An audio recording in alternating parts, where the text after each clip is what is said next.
This conference will now be recorded. Okay, and so welcome everyone. Given the time and the number of people on the line, we're not going to have time to go around and hear from everyone as we often do. That would use up probably 45 minutes today.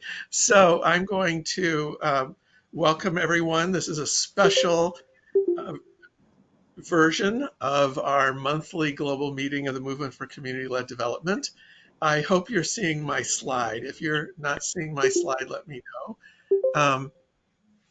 And great, and gives it a thumbs up. And so this is a session organized by our Learning Working Group.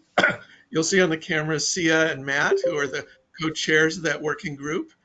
And I'm going to hand the meeting over to Sia, who's going to introduce this session.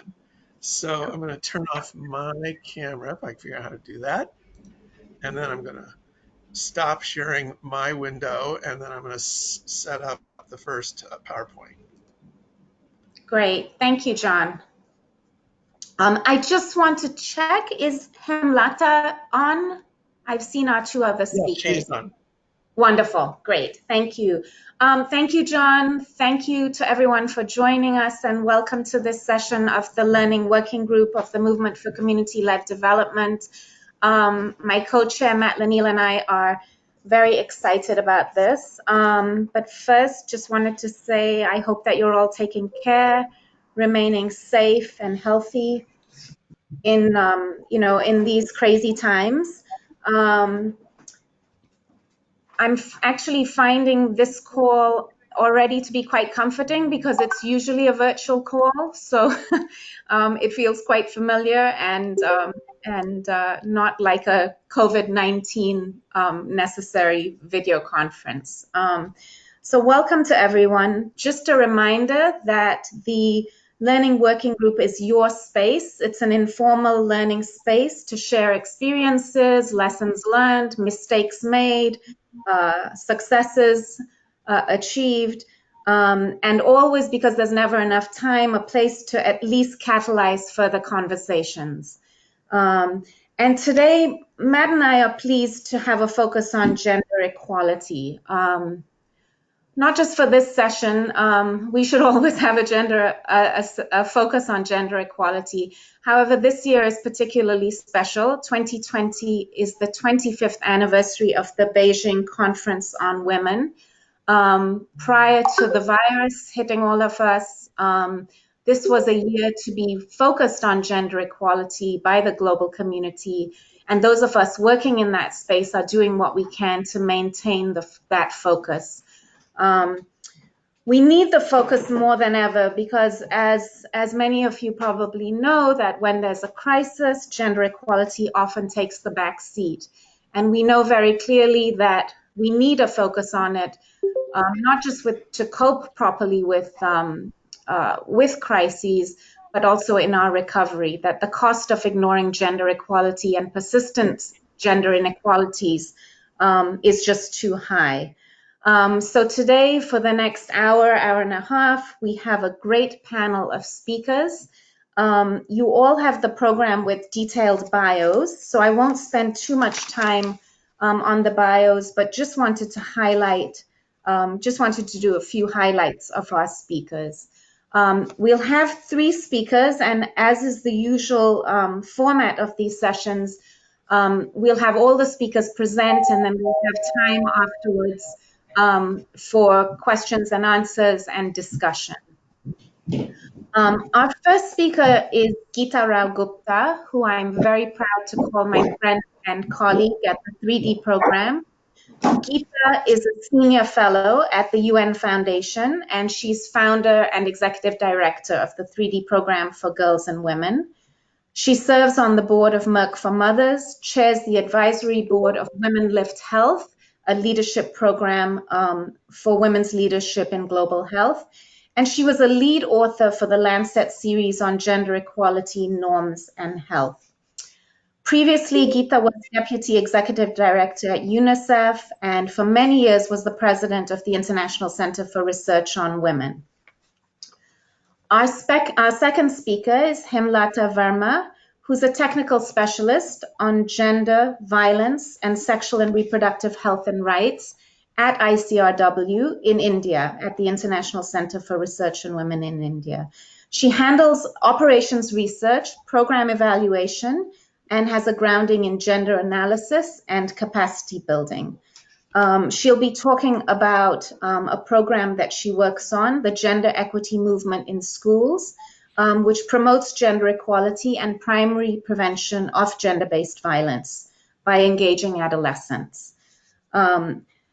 Hemlata believes in the power of social movements, so we're very excited to have her here as part of our movement for community-led development. She's worked with people's movement centered on the rights of indigenous communities, trade unions, civil liberty rights, and women's movements.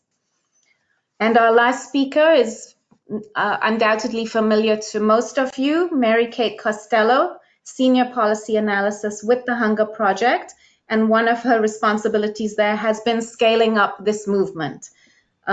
She's also responsible for global advocacy at the Hunger Project, which includes multilateral diplomacy with the UN and the World Bank, as well as engaging civil society coalitions. So I'll stop now. I know you're all eager to hear from our panelists, and we'll be starting with Tyrell Gupta. So Geeta, over to you. Thank you, Sia. I hope you can all hear me. Thank you very much for inviting me to participate on this panel. I hope you're all staying safe and healthy. It really is a comfort, as Sia said, to be with all of you this morning here while I'm sitting in my home in Virginia, just outside of Washington, D.C. So I understand that John is going to be moving the slides. So John, if we can see the next slide, please. As Sia said, this is an important year for gender equality because it's the 25th anniversary of the 4th World Conference on Women that was held in Beijing in 1995. And to mark that, Mexico and Paris, the Mexican and the French governments had taken the leadership in holding key events in their respective countries to mark this year. Obviously, we now don't know whether these events will be held given COVID-19, but there was supposed to be an event in Mexico from May 7th to the 9th and in Paris from 7th to the 10th. And the Paris event was going to be the culmination of the marking of this important year. It was going to be called Generation Equality. And the idea there was to have commitments made by private sector actors, civil society organizations, and governments to re-energize their efforts towards gender equality and recommit to making it happen. You'll also recognize that this is the 5th year of the SDGs, and we haven't made much progress on the SDGs, particularly on SDG 5, which is for gender equality and the empowerment of women. And so the UN has called for this to be, these final 10 years, to be a decade of action. And all of this obviously is happening in the context of COVID-19, which makes life a lot tougher and all of this much more challenging. As you can imagine, the 1 year that we had to really focus on gender equality is now affected. And we hope that we can still keep the attention on the issue. And certainly this conversation enables us to do that. Next slide, please. So I just very quickly, will go through the next 7 or 8 slides to let you know that we have made progress since 1995, primarily in the number of countries who've put in place legal reforms, a lot of progress in filling gender gaps in primary education, and achieving significant reductions in maternal mortality. Next slide, please. Next slide, John.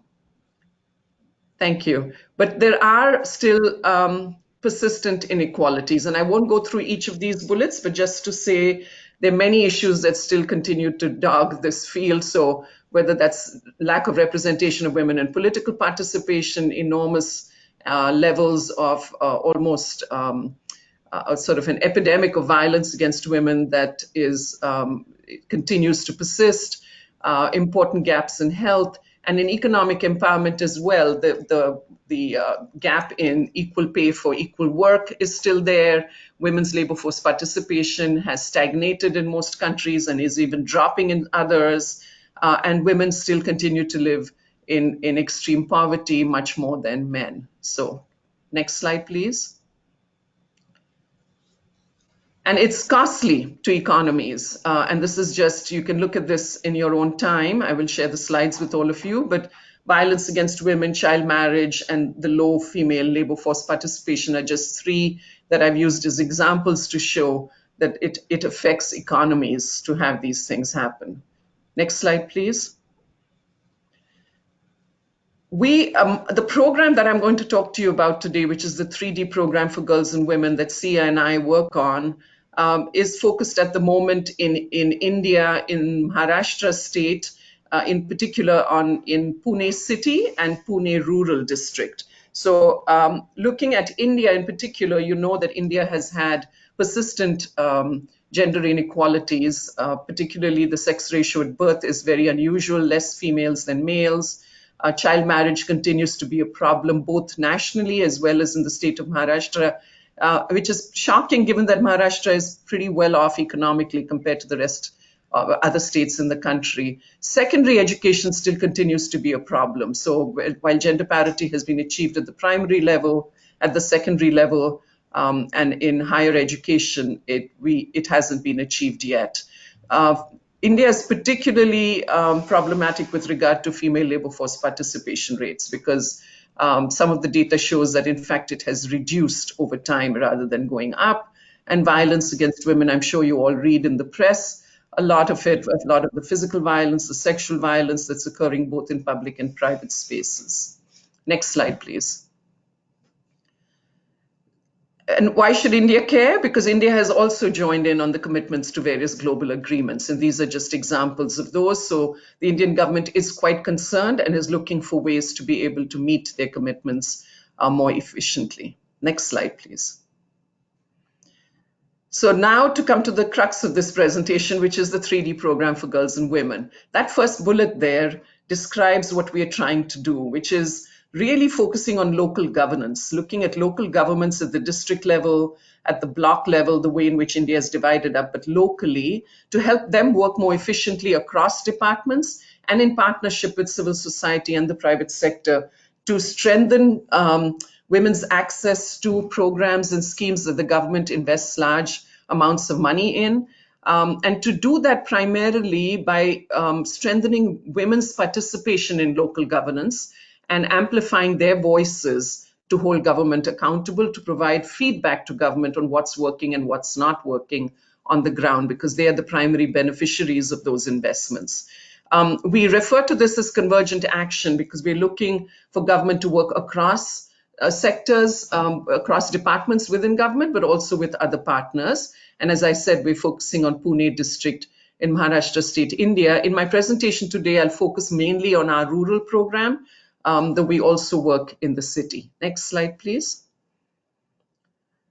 So this is the model that we have used in the villages in which we work in Pune district. We've set up village level women-led committees that don't exist. You've all heard of self-help groups that exist across India, and they're primarily sort of savings groups that have generated a lot of excitement across the world, and that model has been replicated everywhere. But that SHG model is not necessarily a governance model. It's a model for women by women, but it doesn't link up with, it doesn't provide women the opportunity necessarily to interact with government officials at the district level to provide feedback. So we thought that we needed this kind of a mechanism for increased accountability.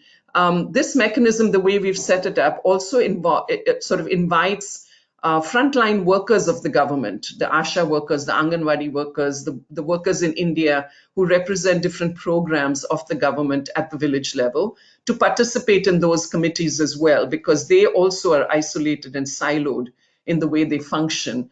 And it allows them to talk to each other, but it allows them to talk to their beneficiaries about what's working for them or not working for them and get direct feedback. And then together, that committee is able to provide feedback to the block officials, district officials, and even up to the state level, obviously facilitated by the 3D program, NGO partners on the ground. It also allows for the participation of young women. SHGs don't necessarily allow adolescent girls to participate, whereas our groups are encouraging the participation of adolescent girls. So we get to hear from them as well. And what this does is sometimes the problems that they raise are very local, village level problems that can be locally solved with inputs from the people who are present or local functionaries and local officials. And sometimes it needs block level intervention, or it needs to sort of be fed back into district level planning. And we have created the mechanisms to be able to provide that information flow. We have started in 5 villages and are expanding to 15 and hope to scale up soon to 150 villages across the state, and maybe even move to Chhattisgarh, which is another state in northern India.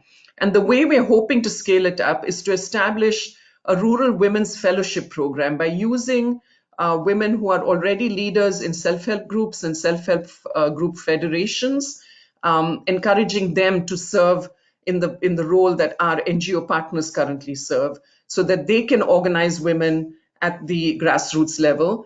And there is actually within the governance system in India, which is called the Panchayati Raj system, there is a mechanism for women to inform local government, which are called the Mahila Gram Sabhas, that is the women's forums.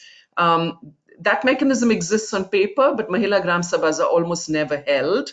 They are supposed to be groups of women who come together, all the village women representatives from villages, to discuss local issues, to provide feedback, and set agenda items for the Gram Sabha or the village councils, which are then supposed to be taken up there. But as it happens, Mahila Gram Sabhas are never held, and even when they are held, the agenda items never get taken seriously by the Gram Sabha. So what we're trying to do by expanding this work is actually use SHG leaders, local leaders, as fellows to sort of revitalize the Mahila Gram Sabhas and hold the village councils accountable for holding them, and have in that way the feedback loop into the governance system at the district level. Next slide, please. And this is my final slide, which is really the lessons that we've learned from having this kind of local participation by women and girls, and by having girls and women's leadership inform government programs. So the first lesson is that poor rural women are in fact an untapped productive resource for the formal labor market. What we've discovered is a lot of the job skills training programs that exist for formal jobs that are run by private sector corporations do not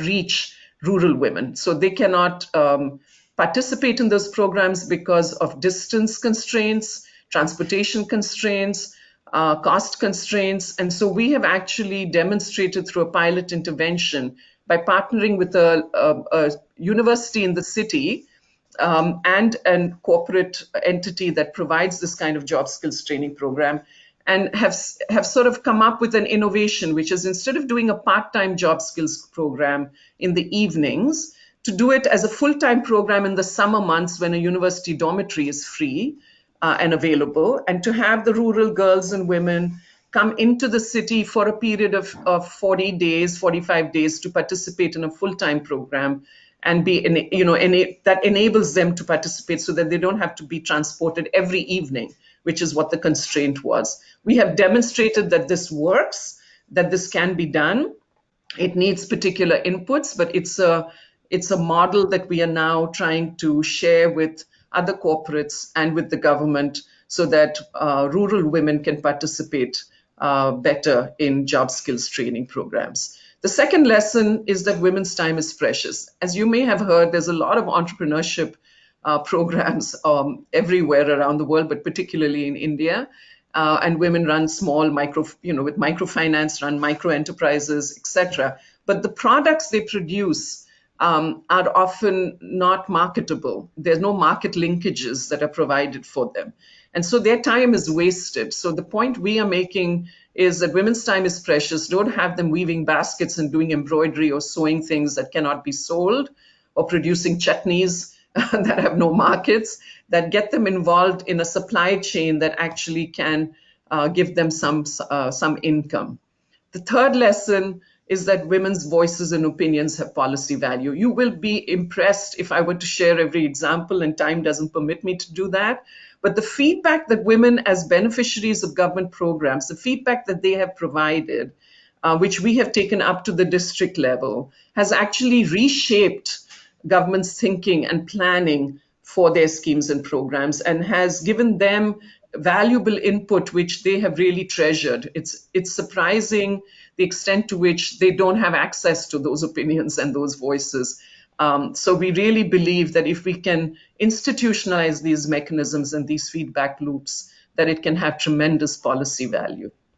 The next one is that women's collectives can shift social hierarchies. We've seen this on the ground because these village committees involve women of different castes.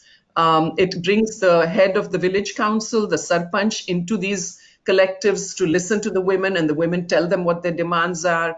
All of this succeeds in shifting the social norms around hierarchies that are so ingrained. It begins to move that in the right direction.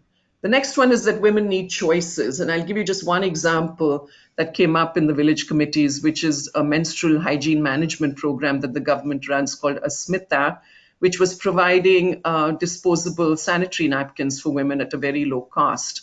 The problem, the women said, was that the product was so poor quality that they refused to use them. And in talking to women, we realized that they were quite open to having more than one choice. They voiced their opinions about the fact that it is, adolescent girls who need disposable napkins, but that in fact they would be open to using reusable products if they were of good quality, and that they already were coming up with their own sort of cloth napkins that they could wash, but they weren't very absorptive. And so we have identified actually a product that is very high quality, that is reusable, so it's also environmentally sound, that we are now testing in terms of its acceptability. But we're also feeding back to government that here's a program that you have, that you spend so much money on. Why don't you provide women with more choices of products for menstrual hygiene management? Because their needs vary depending upon age, depending upon situation, and that's the feedback they're providing. So we are now in conversation with government about that. And then public safety is not much talked about. We talk a lot about domestic violence and violence in private spaces, but we are increasingly recognizing through mapping exercises that we did with girls and women. If you ask them where they travel in their daily work for their daily routines, and then ask them where they feel safe, there's almost no area that they feel safe in.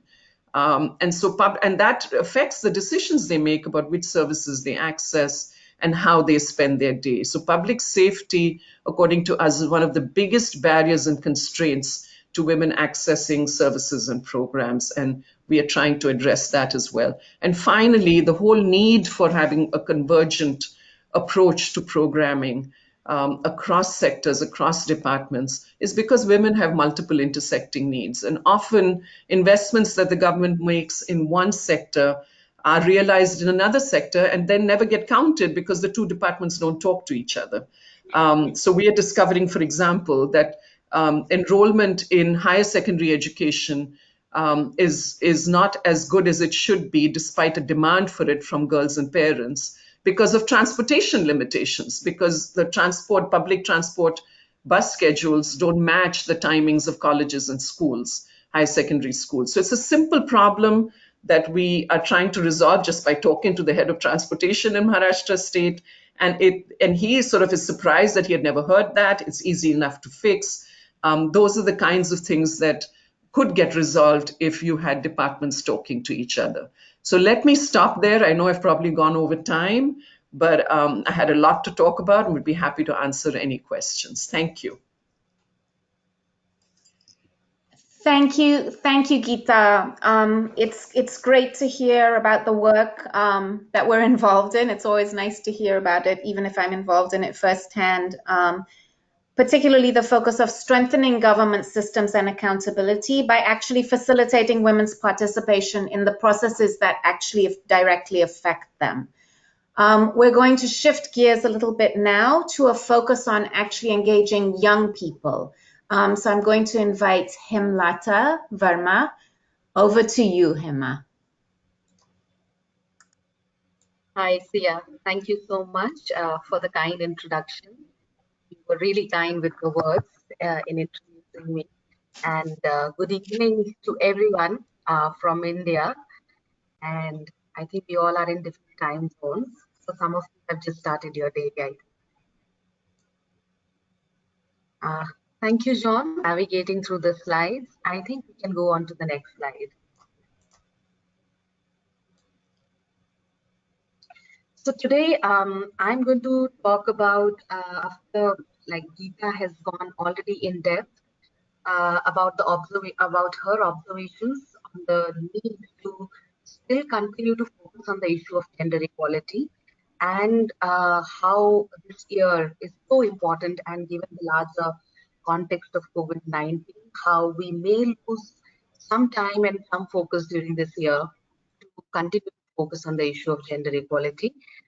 Yet we all hope that our efforts will continue to build on, and for next year also the agenda, we will continue to work on it, strengthen globally.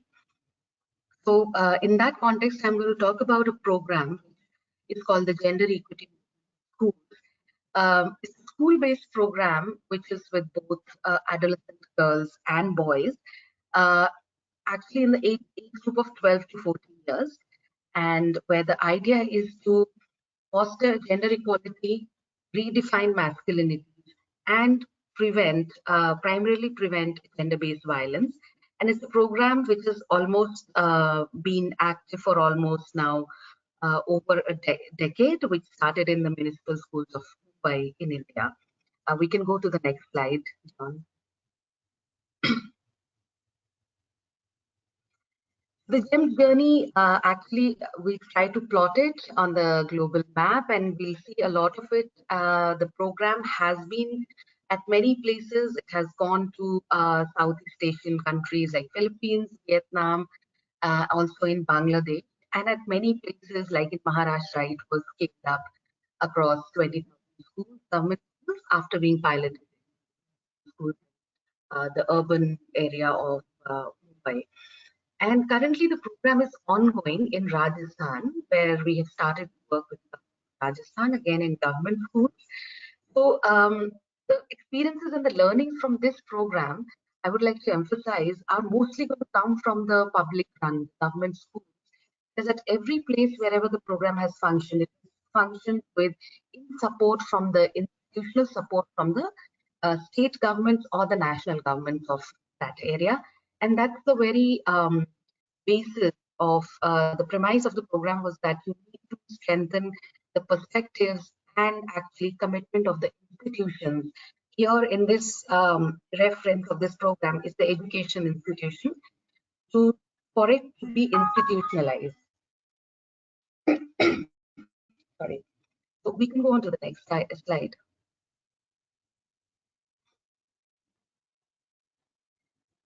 As I said, that GEMS, it uses a gender relational institutional transformation approach, and the belief is that we start working with adolescents at a really young age, starting from right from the beginning, like 12 years onwards.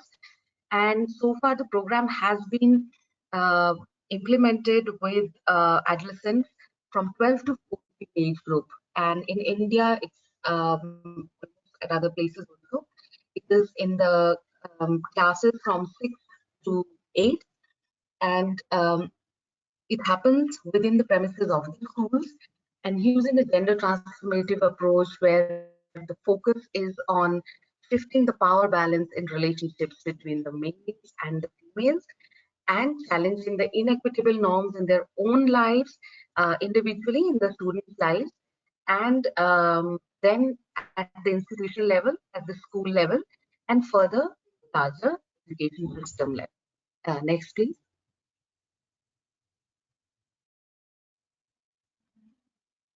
Next one.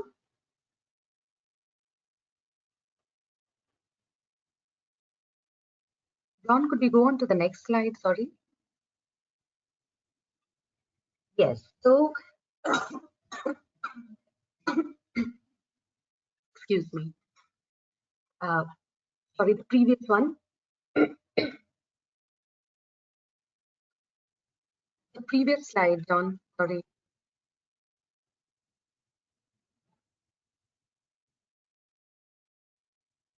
Yes. So I'll talk a bit about the model of the program. How does it look like? So the program has classroom sessions which are led by the teachers from the government schools who are trained through trainings on gender equality, perspective building on the issue of sexuality, on masculinity, and gender-based violence and collective action on it.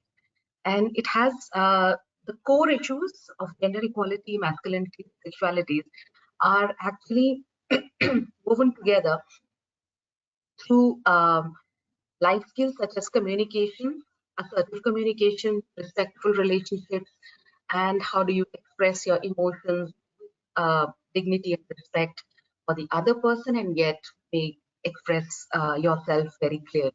So these are some of the things which are also built up in terms of capacity at the teachers' levels, and then are done. The sessions are done by the teachers in the classrooms with girls and boys. There is also a way to take these messages home through a workbook, which is a do-it-yourself kind of workbook, which has interesting activities like quiz and puzzles that help children take the messages of gender equality home and engage the families in questioning this in a. And then there are some interesting interactive games at the school level, which are transacted with students beyond the classrooms of 7th and 8th, with the larger school students, games, pledges. So these are some of the things. And the larger outcomes that we look at through the program are improved attitudes of boys and girls in gender equality, and their overall commitment and action, as well as attitudes on rejecting gender-based violence. I'll quickly talk about a couple of the results which from the GEMS program on the next slides. The next one after this. In GEMS program, we had conducted a randomized control trial where 3 countries, the program was implemented in Bangladesh, in India, and in Vietnam. So a comparative, we had done a study across all 3 sites.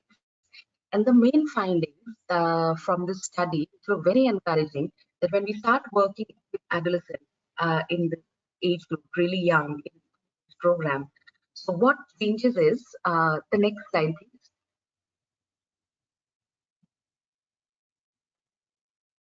Yes, so there is a huge change in the gender attitude of students that we saw. I think there is some text from the slide kind of, I think, missing here, because,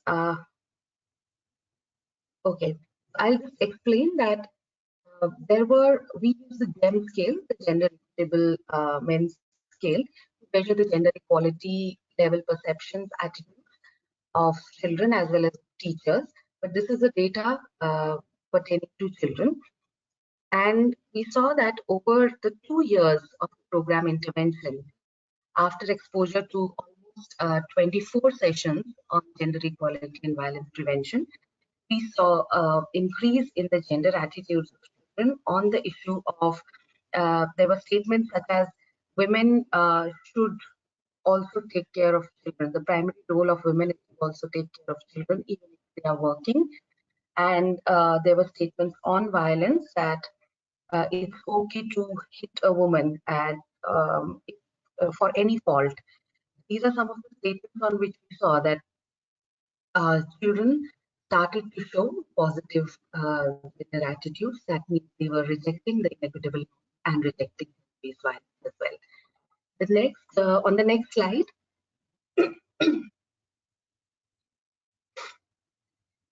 what also improved is the bystander intervention, where both in girls and boys, there was a change in the way girls and boys intervened in cases of violence.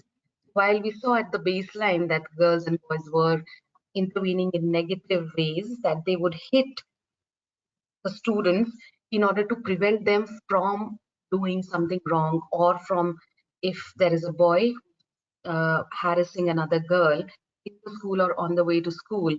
So earlier the boys would more likely resort to hitting or pulling him or abusing him. But towards the end of the program, we saw that the girls as well as the boys started to use positive measures in intervening against. Now I'll go on to the next one, next slide on the learning from the program.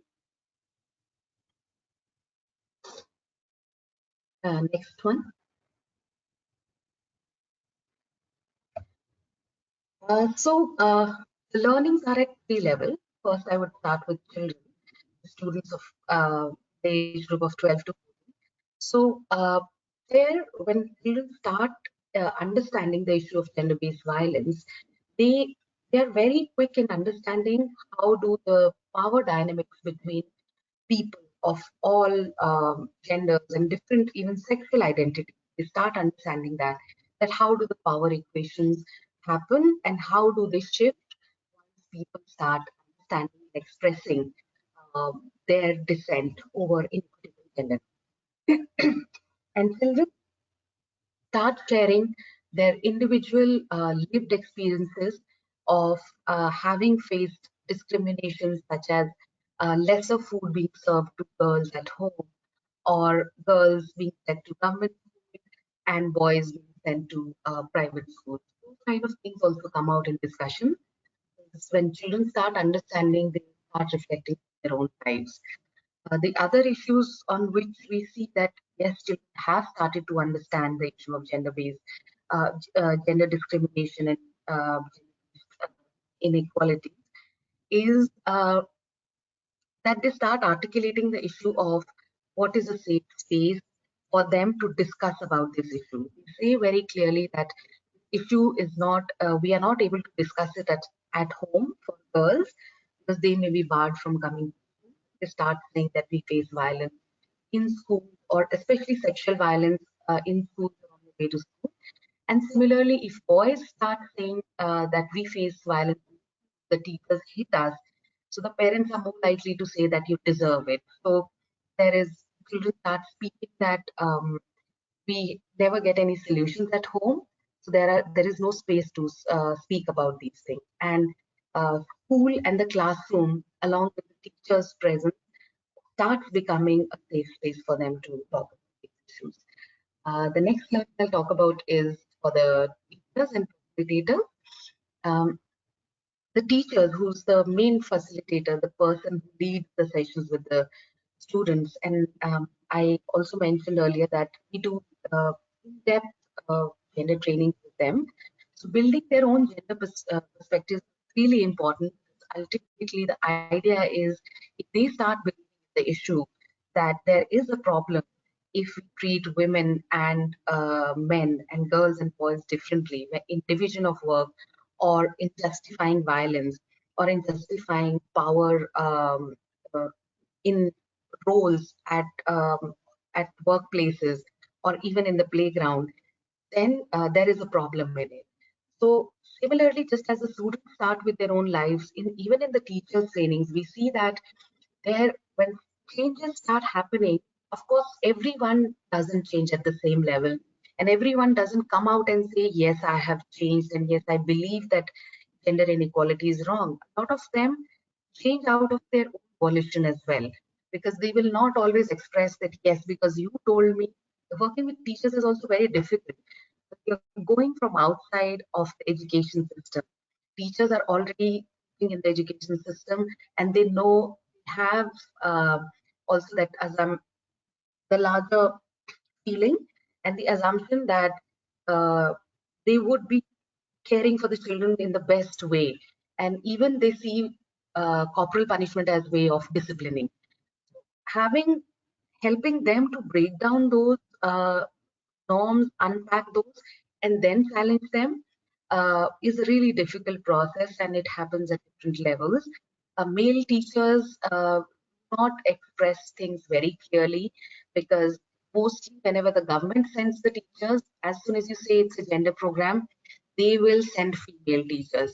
And when there are female teachers more in the in a classroom, in a session where we are having uh, gender trainings, the male teachers tend to quiet, and that is when we have seen that the process of change among the male teachers doesn't come out very clearly initially, but in the later sessions and individual interactions with them, we hear about their own stories of behavior and attitude change, and also they express the challenges, just like the female teachers also very clearly, in how they face challenges in changing power relations at home as well as in the office. A female principal having difficulties in dealing with male teachers sometimes are not ready to listen to her uh, because she is a female. So these things also come out very clearly in the relationships. And of course, then there are requirements of building the capacity of teachers, they need skills to transact the issue of gender equality, because how do you tread it very sensitively with children? Because once they start opening up and sharing their own lived experiences, it can also become sensitive. And these are like issues which teachers also need hand holding in handling with students. The next one.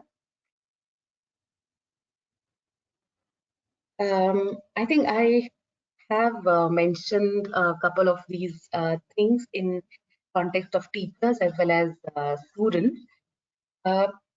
One is very important in these gender trainings. I'll focus on the issue of creation of dissonance, and how when we start questioning the basic how they were living their lives while roles at home were so clearly divided and nobody was questioning it, and suddenly you come in their lives and start raising questions on why is it that only women can only women do this, and why is it that only men have the pressure to earn, and what are the other harms of masculine norms that men have to live up to. So there is a lot of dissonance that happens in their own minds, and a lot of questioning happens also among the teachers sharing with each other, and it also makes them vulnerable, each one of them, because if they start expressing these with their peers and colleagues in the school, that they feel this issue of power dynamics between the females, or even males and males is problematic and one should change. So there are not enough people around them who can support them in those conversations.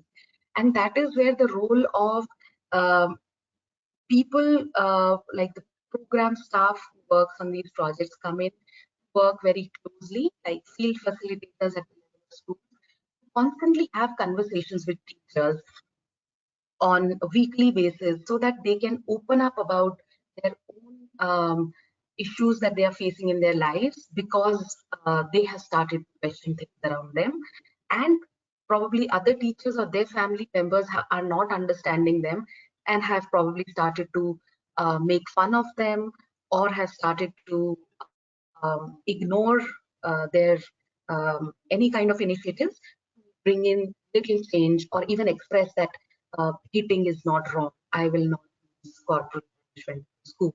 So other teachers start questioning them that if you don't do this, then how are you going to discipline?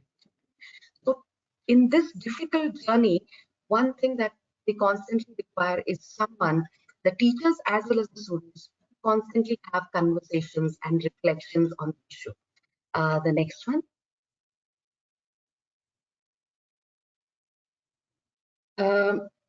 I'll briefly just come on to this because, and I'll end after this, is how this program has been adapted. So as I said that earlier, girls and boys were together engaged in classrooms on the issue of equality and violence prevention. But now in the context of Rajasthan, we took this program and adapted it specifically to focus on boys, on redefining their notions of masculinities. And while boys, the entire model continues to be the same, the focus with boys is little more, where we do weekly sessions with boys, again in the age group of 12 to 14 years, focusing largely on challenging masculine which create harm for them and people around them, but also bring in monthly sessions with girls and boys together, where they also can have conversations, and again, through the gender transformative process of challenging these inequitable norms in the relationship, their relationships in the school environment. So this has just rolled out, this program, and probably next time when we share more learning from what happens and focus the program more on boys and bring in girls, say 50% of the time, have joint conversations. That's it from my side. Thank you. Thank you, Hemlata. I think there's so much that you presented. This is such a valuable program for those of us who are working, also trying to shift systems as well as norms, and learning how to sustain those kind of changes and also measure them. So I'm sure we'll have a lot of questions for you later. Right now, we're going to shift geographies from South Asia to the US, and also shift of focus from programmatic interventions to advocacy. So over to you, Mary Kate.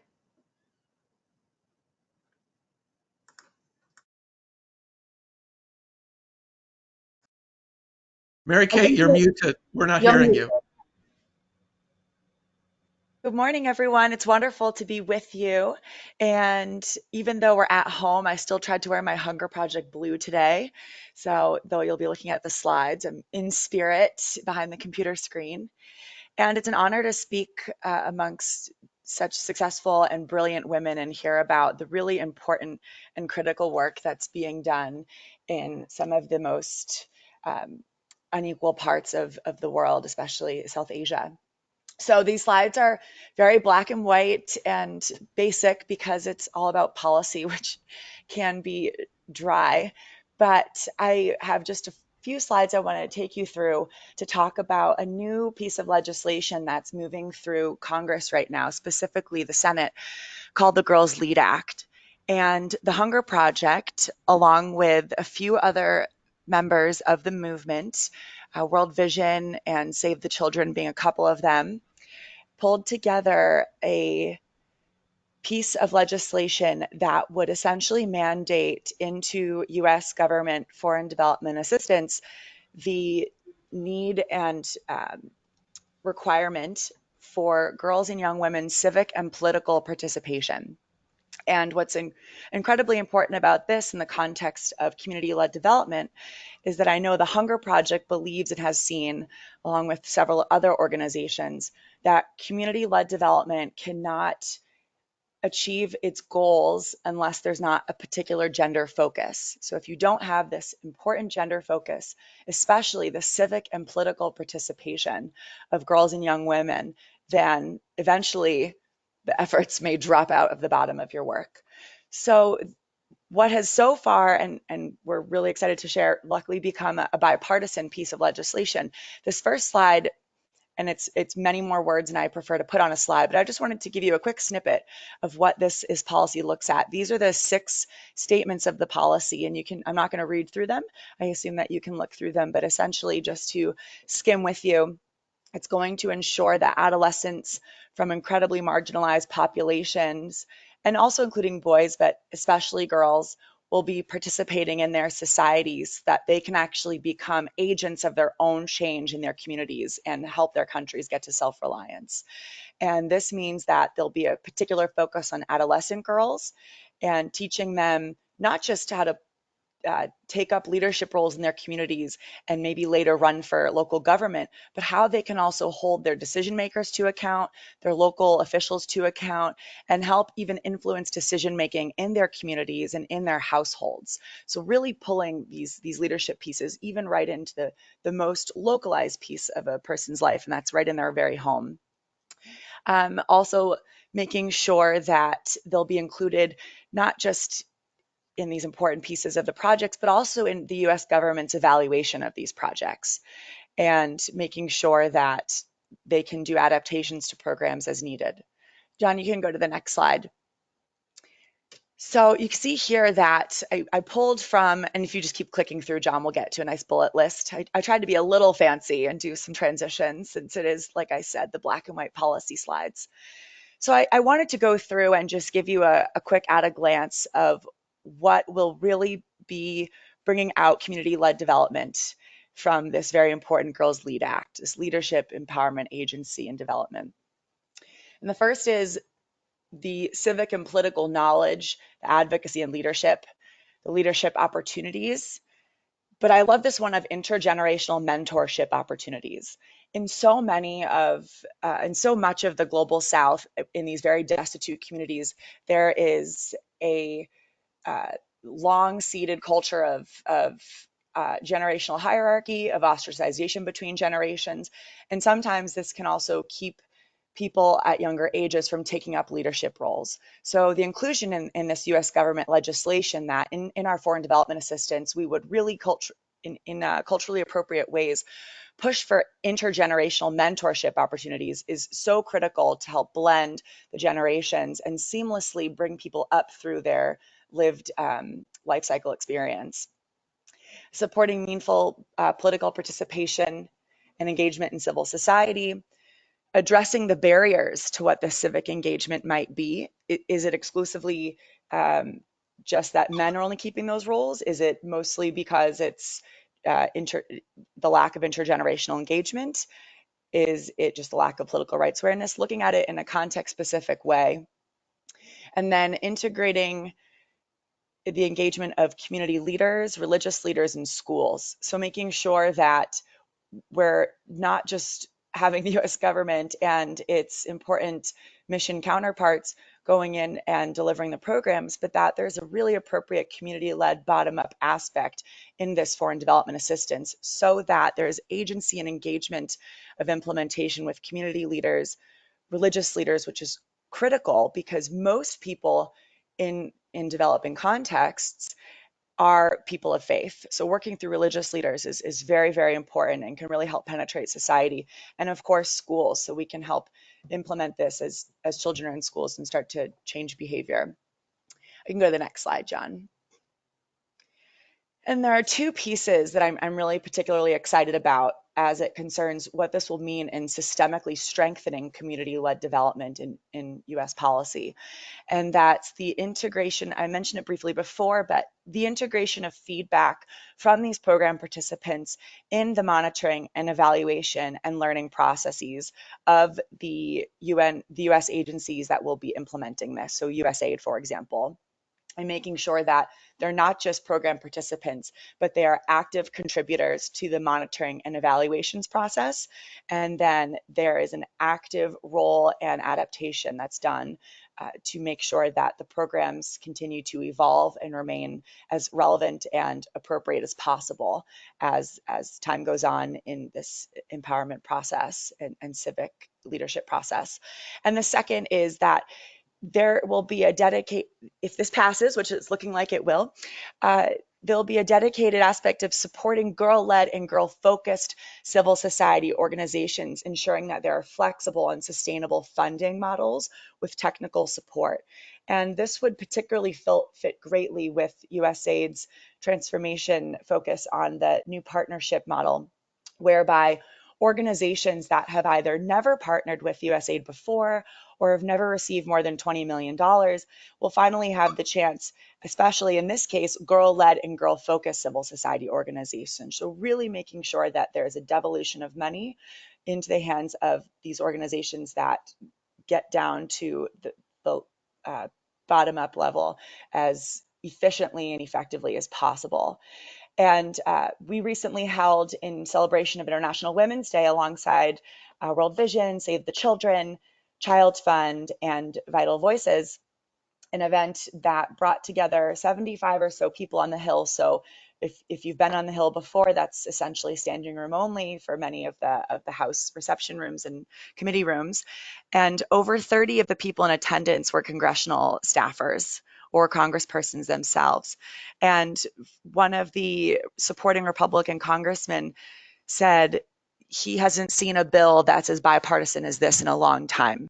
And I think especially in times where things are very partisan, this was a very exciting thing, because even in the case of discussions around the US government's role in foreign development assistance, what the best methods for foreign development assistance should be, how valuable or effective USAID transformation might be, whatever people's opinions are, to know that the US decision makers and policymakers are finding this particular piece of legislation to be extremely bipartisan is very encouraging, because this has the ability to really have a transformative effect on how our development assistance is carried out, and more effectively and sustainably bringing these host countries into self-reliance. And then I'll just briefly share, John, in my last slide, what I think is a wonderful example of what the Girls Lead Act can look like in action. So once this passes, it's now in the Senate, introduced by Senator Suzanne Collins, Republican Senator Suzanne Collins. Once it passes through all of Congress, both Senate and House, I believe that some of the work that the Hunger Project India has done in the way of empowering women and adolescent girls to become elected women representatives is a great example of what the Girls Lead Act will look like in action. So just to give you a brief overview, we have work in about over 90 programs, but specifically 48 districts across 6 states in India. And the 3 pieces that tie best into what the Girls Lead Act is looking to accomplish is that the Hunger Project India is aiming to catalyze the inclusion of women in very, very rural governance structures so that they become elected representatives or women representatives of their gram panchayats. So not only do they become equipped with the confidence and skills building needed to run for local office and then take up and organize themselves and their office to carry out specific local priorities, but we tend to see that they bring into their leadership roles specific priorities that maybe weren't present from their elected representatives prior. We have seen women take up priority to shut down illegal alcohol mills in their gram panchayats to help reduce gender-based violence. We have seen elected representatives take up action to take greater efforts to reduce child marriage. So the greatest thing is that when we start to see women take up these roles and learn these organization and confidence and public speaking skills, we start to also see much more transformative actions in their communities that benefit the whole population. We also are seeing that it strengthens the quality of women and adolescent girls in their civic and political participation, their voting likelihood, how well they know their rights, and how much they're even holding their local officials to it, even if they're not in a position of being an elected representative, and getting to that decision-making confidence and capacity and equality even in their own homes. And then, of course, building the confidence to lead local initiatives. Even if, again, they're not elected representatives, these important leadership skills carry them through other important leadership initiatives that they may take up in their gram panchayats. Being a community-based and locally led leader, that's a focal point that girls can go to if they're going to be married off. Being a focal point that is a woman who now has equal leadership capacities in her household, and how she can share what this looks like with fellow citizens in her gram panchayat that are men and looking to know what this would look like in his own home. So in alignment with the Girls Lead Act, we have seen that this does in fact achieve positive impacts on food security and nutrition rates. This does improve employment. This does improve the reduction of child marriages, and it certainly improves quality education. And these are actual targets that are set within these check marks that you see. These are actual targets that are set within the Girls Lead Act. And this is just a number of the targets that the Hunger Project in its programs that really reflect what the Girls Lead Act will do, prove that what this particular piece of legislation will do in action once it passes will actually have a greater ability to bring about this very critical sustainable change. And two other things I want to add, and I believe Geeta mentioned this at the beginning, Sia as well. We are really losing critical global dialogue time in not having CSW occur this year. And this was really meant to be the year to catch up on progress for SDG 5, especially around the 25th anniversary of the Beijing platform. And if this legislation can pass, this will really help accelerate the important progress we need to make in developing contexts for gender equality, especially in political leadership. And the second piece that I think is important is one of my fellow panelists noted the critical value for menstrual hygiene management and facilities like that, and general wash facilities, especially for women. And when the Hunger Project went through this legislation before it went to Senator Collins' office, one of the gaps we saw in the initial draft was there was not a notation in there for the need for sanitation facilities for women. And we made sure that that got in there because we knew that quality education and gender equality and safety of women could not be achieved without making sure that this critical component of sanitation facilities and safe menstrual hygiene management for young women and for women in general would not be maintained. So I'm very pleased that these important cross-cutting elements are included in the Girls Lead Act. And I'm just excited because maybe it's the geek in me as a policy analyst, but when you see policy that lines up so beautifully and so it's so nuanced to what the important critical needs are from a huge development assistance donor country, it's a huge win, I think, for the development advocacy community, and it's a huge win for our implementers on the ground to have this policy essentially putting wind in the sails of people at the local level and women and girls themselves. So I'll stop there and turn it over to the rest of the meeting. Thanks, Mary Kate. Sia, do you want to facilitate Q&A and discussion? Well, I'm actually going to hand it over to Matt to do that, but I'm going to actually use my privileges as chair, if it's okay, Matt, just to kick off the questions. Is that okay? Yes. Matt, thank you. First of all, I want to thank all three speakers. It's just a real wealth of experience and information. So it's also really encouraging information as well. So, a lot of us working in gender equality, we sort of focus on the persistent inequalities and the lack of progress. But today, I think we heard a lot about progress and hope. I would like to echo something that Mary Kate said, which is that community-led development cannot achieve its goals without a focus on gender. So unless we all focus on gender, our work is not going to have the outcomes that we hope it will. My question is for Mary Kate.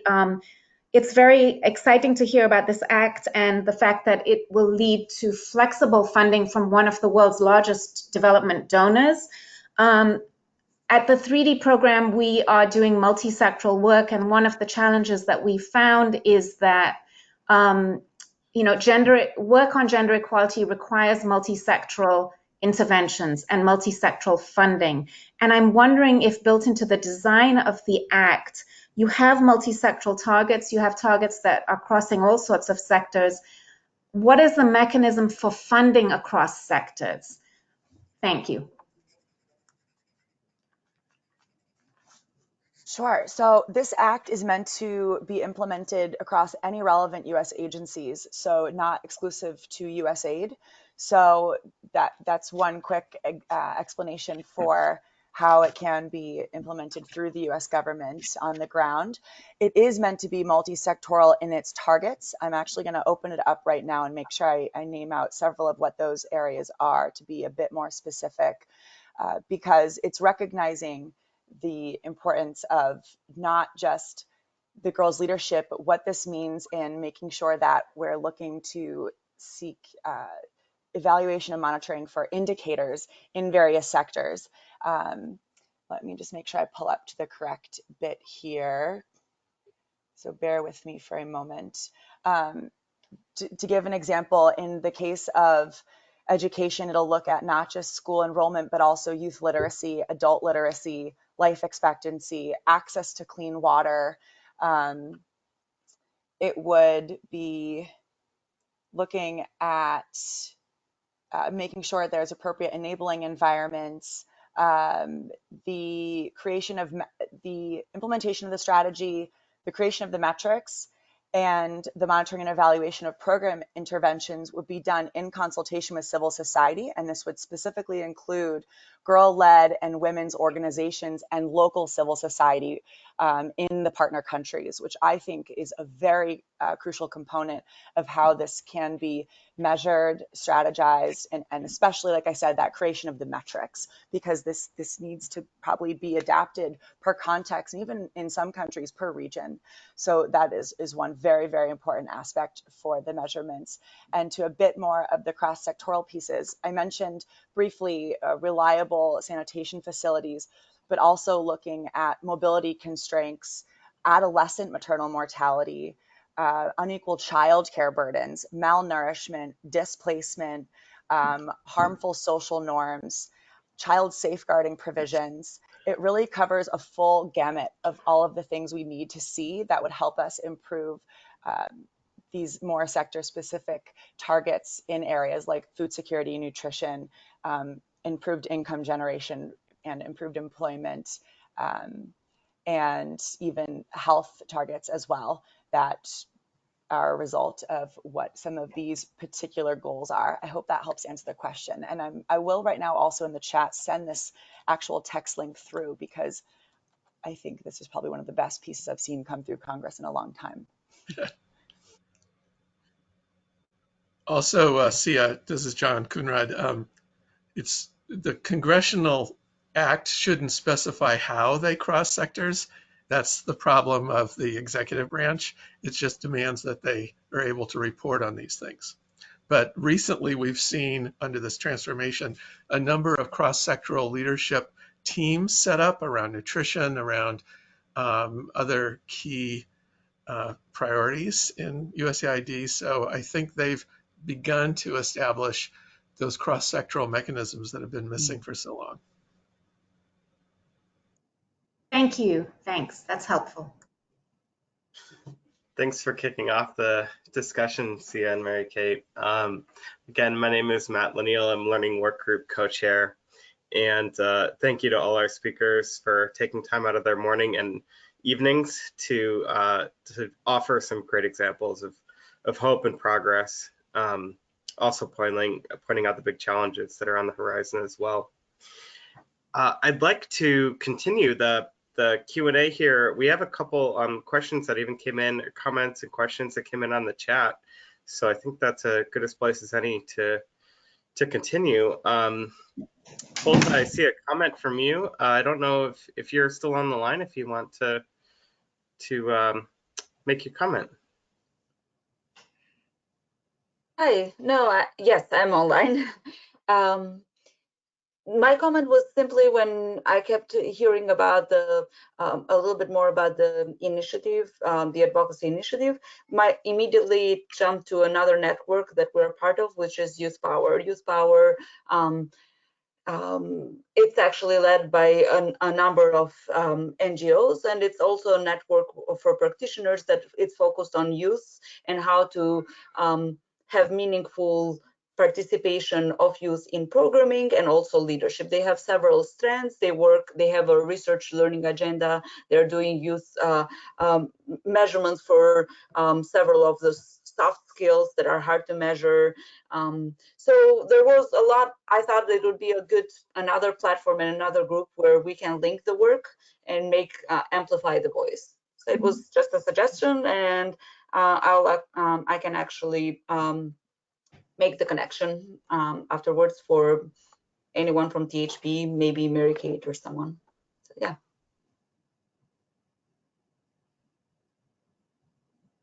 I'm assuming there are other people here that are part of the same network.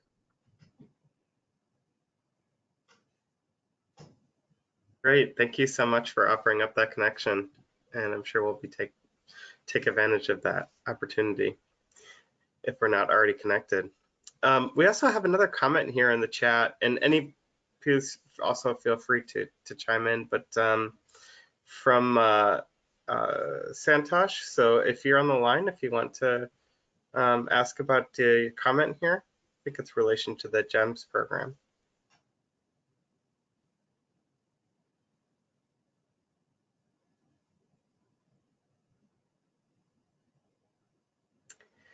If they are not on the line, I'll also open it up to anybody else who wants to chime in.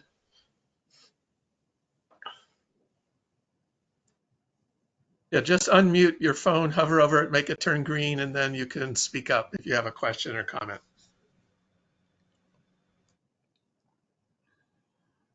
Hi, everyone.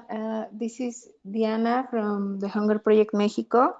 And I wanted to ask just one thing to understand really the 3D program. First of all, thank you all for sharing these experiences with us. And about the 3D program, when you talk about the examples about menstrual hygiene and transport authority that you're talking to authorities, how did you include girls into those conversations? It's like you have a group and then you go to the authorities with the ideas, or you bring the girls into those meetings, or how does that work? Because I think that's very, very important for really leveraging the local participation, the girls' participation by being part of those discussions. But I don't know if that really happens in this point, or it's something that you have planned. I don't know if you could say something a little bit more about that. Thank you. Thank you for that question. Yes, it is the girls and women themselves who represent their views to the officials. So they actually, there's a smaller group of them from the village committees who represent the opinions of the committee to the block development officers and to the district officials. So we had representatives in a recent meeting with the district collector, for example. We had representatives from those groups at the meeting speaking up about what they wanted. We have regular meetings at the block level with block development officials where girls and women actually report. And, you know, they are excited that they can do that, because some of the younger girls actually said to us, adolescent girls said to us, that they didn't even understand that the officials at the village level had bosses above them who they could talk to directly. So the fact that they have a better sense now of how the government is organized and what they have access to, that they are the constituents, that they can talk to their officials, is also empowering in and of themselves. So yes, it is they who take their messages up. At the state level, and when it is recasting an entire scheme or program of the government, then we have been the ones to talk to the more senior officials so far. That's how we've done it when it's a big shift in a large program. But this local feedback and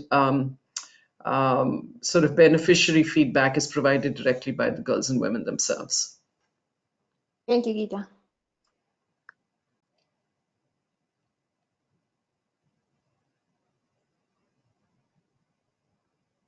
Thanks for that question. I'm going to go ahead. There's a question in the chat, and I'm going to go ahead and read it out from Santosh. Excuse my mispronunciation on any of these words or terms. It's nice to hear reports from India. I am from Gulbarga, Kalaburga, Karnataka. Even though the Gram Panchayat. I can read that, Matt. Would you like me to read it out? I should have you read the whole question. Okay, it's nice to hear reports from India. I'm from Gulbarga, Kalaburgi, Karnataka, even though Gram Panchayat leaders are female, but in practicality, her husband will be doing all the activities. Was there any assessment or experience? And I should answer that. Thank you for that. It is true that in many Gram Panchayats, which are the village councils that are elected, they're the elected bodies of representatives for the village. The leader is female because of a policy where 33% of all leaders of Gram Panchayats have to be women. But they're often in those positions, but being directed by men behind the scenes, right? By their husbands or uncles or whoever. We haven't specifically done any assessment of that, but I can tell you that there is research that shows that by the third or fourth generation of women leaders in those positions, they make their own decisions. So it's only when they are the first time leaders that they are getting advice from others and following what others tell them to do. But there is evidence now to show that when you have a third cycle of elections, and the women come back into power, then they understand their authority and they take decisions independent of others. So it's not a reason to stop the law or to stop the practice from occurring, because I think over time it changes the norm and empowers women leaders to take those decisions on their own. I hope that answers your question. Sorry about that, Matt. I intervened to rescue you. I got some private chats though that had said I pronounced it well, so I'm gonna. You did. Okay. I'm going to welcome any final questions or comments. John, I don't know also if you have any other announcements. If we don't get any more questions, we can transition back. Great, thanks, Matt. So I really also want to add my appreciation to everyone who is taking up this challenge. At this time of COVID-19, many of you have seen the memos swirling around. The burden, like in any crisis, is primarily falling on the female half of our population. And this is deeply unjust. On behalf of my side of humanity, we need to step up. And I really appreciated the comments from the programs on the involvement of men and boys, the education, the gender education of men and boys is just critical. And as you know, that's a learning, I think, of everybody's gender program everywhere, that transforming the attitudes and behavior of men is really key. So, and as well as shifting power, the thing that this movement exists for, shifting power to the communities. Because if you're a young woman or an adolescent girl with all kinds of, as Gita mentioned, the multiple burdens, the multiple responsibilities, the only possible place you can demand accountability is within walking distance of you, is within your community. And so having as well as recognizing that the lack of devolution, the lack of decentralization is a form of misogyny, is a form of patriarchal control. It stems from that same all prevailing patriarchal mindset that we all must root out in ourselves, in our colleagues, in our structures, everywhere. So in this month of launching what is supposed to be a year of generation equality, even old people like me need to recognize we're part of that generation and take action for it. So I want to thank everybody. This has been a record turnout on our monthly calls. We had more than 48 people on the line. We had 48 connections. And against all odds, I think we've pulled it off. So I want to thank everyone. Our next meeting will be the final Wednesday of April, and we'll be sending around details. We will have a special presentation from Mercy Corps. We'll have time to hear from all of our country chapters. I really want to encourage all the country chapter and regional leaders to send in pictures, to get ready, to have a really inspiring time together, because there's so much inspiring that's going on. I've been really really impressed by the resilience and creativity of people on the front lines to be able to empower communities without physically going and infecting them from the cities, which is very important at this time. So thank you all. Thank you, Sia and Matt and Mary Kate and Geeta and Hemlata. We will I'll be sending out the link with the recording to everyone as soon as it's ready. So bye for now, and really talk to you all in different combinations very soon.